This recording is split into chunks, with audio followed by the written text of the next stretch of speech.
Alors, je vais vous montrer comment insérer un contrôle de contenu texte, c'est-à-dire de permettre à l'utilisateur de remplir un texte libre. Dans notre exemple du formulaire d'inscription à une marche, on peut prendre l'exemple du nom, du prénom et de l'adresse. Donc, à chaque fois que je veux insérer un contrôle de contenu, il ne faut pas oublier de bien se mettre euh, dans la case, de l'identifier. Donc, par exemple, ici, dans nom, le nom est ici. Je clique dans la case et c'est ici que s'insérera mon contrôle de contenu. Donc, je vais mettre un contrôle de contenu de texte enrichi. Je clique. Une fois que j'ai cliqué dessus, je tape sur propriété. Donc la propriété, ça va me permettre tout d'abord de noter un titre. Donc le titre tout simplement de ma rubrique, ici c'est nom, et ne jamais oublier de verrouiller.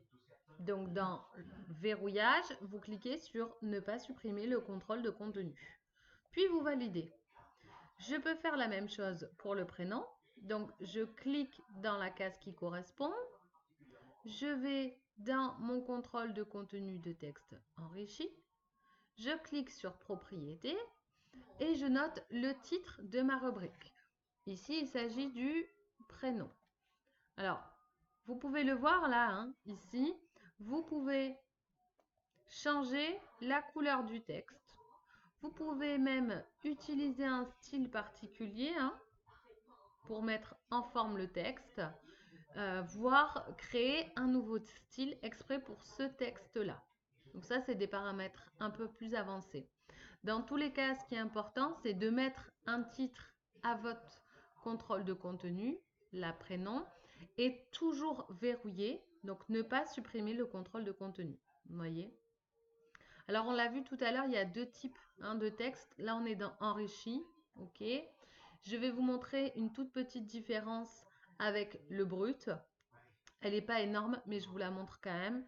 Donc, pour adresse, je clique dessus. Cette fois-ci, au lieu de passer ici par contrôle de contenu de texte enrichi, je passe sur celui d'à côté, contrôle du contenu de texte brut.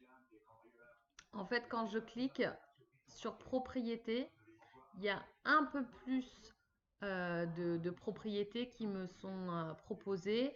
Alors, j'oublie jamais de noter le titre. Donc ici, c'est l'adresse. Toujours pareil, je peux choisir un style si je le veux. Je verrouille en notant ne pas supprimer le contrôle du contenu. Clac.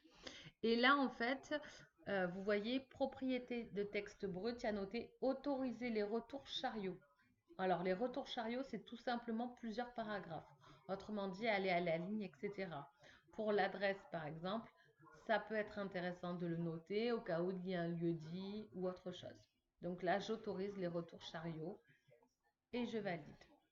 Donc, je peux faire du coup la même chose pour l'ensemble de mes rubriques qui correspondent à, à une insertion de texte. Donc, code postal, ça marche aussi. Propriété. Et à chaque fois, je fais pareil. Code postal. Ne pas supprimer le contrôle. OK. Et la ville. Je peux utiliser aussi le texte tout simplement avec le titre qui sera donc ville. On n'oublie jamais de verrouiller, très important. Ne pas supprimer le contrôle de contenu. OK.